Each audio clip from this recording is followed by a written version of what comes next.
La lectura que la Iglesia nos invita a meditar en este jueves de la 21ª semana del tiempo ordinario es la de Mateo 24, 42 al 51.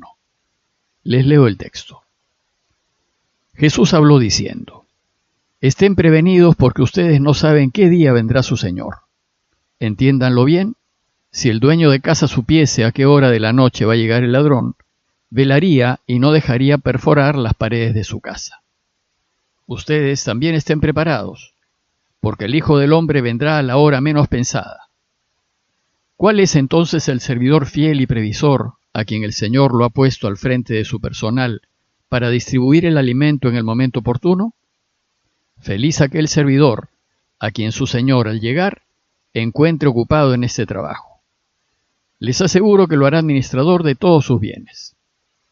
Pero si es un mal servidor que piensa, mi Señor tardará, y se dedica a golpear a sus compañeros, a comer y a beber con los borrachos, su Señor llegará el día y la hora menos pensada y lo castigará. Entonces él correrá la misma suerte que los hipócritas. Allí habrá llanto y rechinar de dientes. En el capítulo 24 de Mateo, Jesús prepara a sus discípulos para lo que está por venir. Pero a fin de entender mejor la enseñanza de este capítulo, voy a contarles brevemente el contexto histórico. En el año 63 a.C., los romanos, por medio de Pompeyo, tomaron el control de Judea y la convirtieron en un protectorado. El control romano de la provincia siropalestina recién va a terminar a inicios del siglo VII después de Cristo, con la invasión persa y luego la árabe. Lo que es de notar es que Jesús vivió toda su vida bajo el dominio del Imperio Romano. Hacia la primera mitad del siglo I y luego de la muerte y resurrección de Jesús, el malestar judío contra los romanos se fue haciendo cada vez más fuerte. Ya había en Galilea, en tiempos de Jesús, un grupo terrorista judío llamado los Zelotas, que se oponían a los romanos por medio de la violencia y que fue adquiriendo cada vez más relevancia. Sucedió que en el año 66 después de Cristo, los judíos atacaron la guarnición romana en Jerusalén y esto dio origen a una guerra contra Roma. En esa época había muy pocos cristianos en Jerusalén, pues en los años anteriores habían sido perseguidos por los judíos. Y cuando empezó la guerra contra Roma, los pocos cristianos que aún quedaban en Jerusalén huyeron a Pela, una ciudad de la Decápolis al otro lado del Jordán. En el año 70, las legiones romanas comandadas por el general Tito atacaron Jerusalén y arrasaron con el templo dejándolo en cimientos.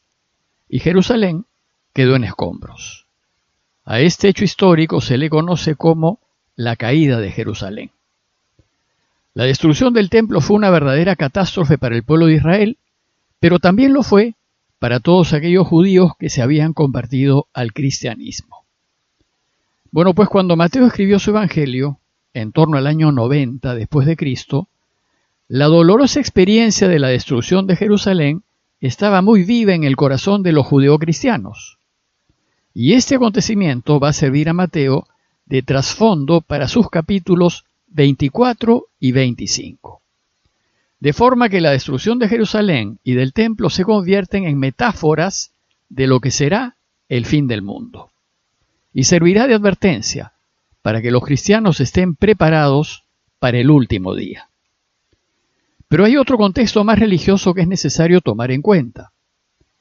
Jesús, mientras estuvo con sus discípulos, les prometió que volvería por segunda vez a fin de completar la obra que había comenzado, es decir, a establecer definitivamente el reinado de Dios.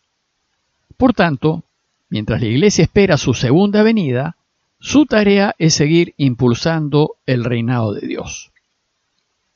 La Iglesia de esos tiempos creyó que la segunda venida de Jesús sería inmediata y esperaba con ansias que así fuese. Más aún, todos los días oraba y pedía que venga su reino ahora. Y en sus oraciones y Eucaristías repetía desde el fondo de su corazón: «Ven, Señor Jesús». Pero pasaban los años y el Señor no volvía, pues los tiempos de Dios no son los de los hombres.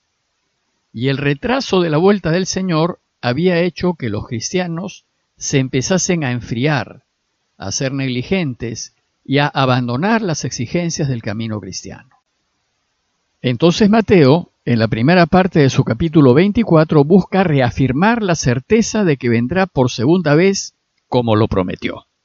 Y enseña que hay que estar preparados y vigilantes y continuar en el camino cristiano. En la segunda parte de este capítulo y en el siguiente, Mateo nos cuenta 3 parábolas de vigilancia que concluyen con una descripción del juicio final. En el texto que hoy la Iglesia nos presenta, Jesús cuenta la primera de estas 3 parábolas, que es la del servidor fiel que espera la llegada de su patrón. Esta parábola es un llamado a los cristianos a que estén prevenidos, porque ustedes, dice el texto, no saben qué día vendrá su Señor. Él ha dicho que volverá, y hay que esperarlo. No podemos bajar la guardia. Y añade el texto, entiéndanlo bien, si el dueño de casa supiese a qué hora de la noche va a llegar el ladrón, velaría y no lo dejaría perforar las paredes de su casa. Literalmente dice el texto que el ladrón excava a través de las paredes de barro. Así también ustedes estén preparados, dice el texto, porque el Hijo del Hombre vendrá a la hora menos pensada. La parábola en sí empieza con una pregunta.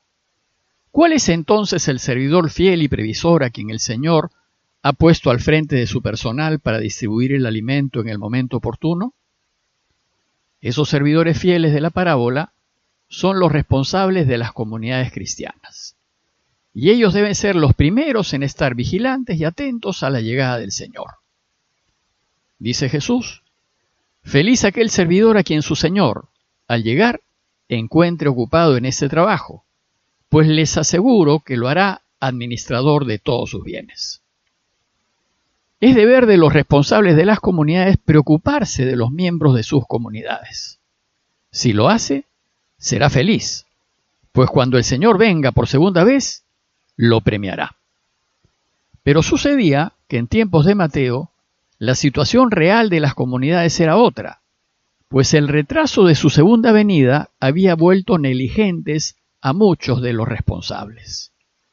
Dice el texto, pero si es un mal servidor que piensa, mi Señor tardará, y se dedica a golpear a sus compañeros, a comer y beber con los borrachos.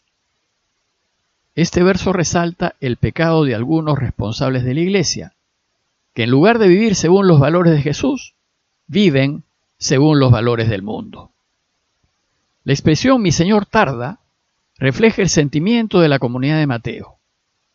En tiempos en que Mateo escribió su evangelio, la Iglesia ya no esperaba una venida inmediata de Jesús, pues habían pasado muchos años y la espera de su inmediata venida se había enfriado, y la exigencia de vida y costumbres de la comunidad se habían relajado. Y el pensamiento de los responsables era, ¿para qué esforzarnos si no sabemos cuándo llegará?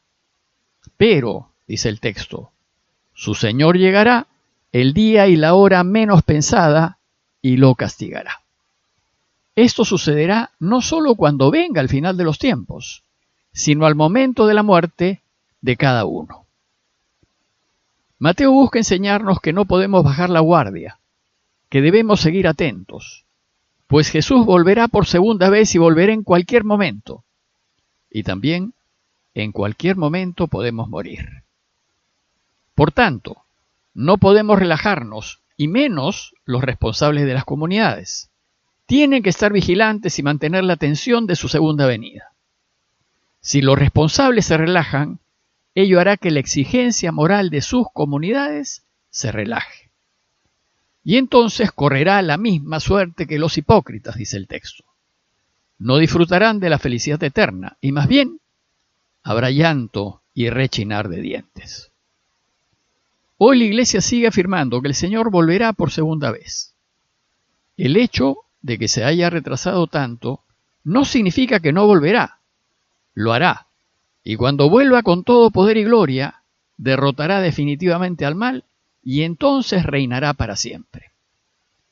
Pedro, en su segunda carta, 3, 8 al 10, responde: Una cosa no pueden ignorar, hermanos, que ante el Señor un día es como 1000 años, y 1000 años como un día.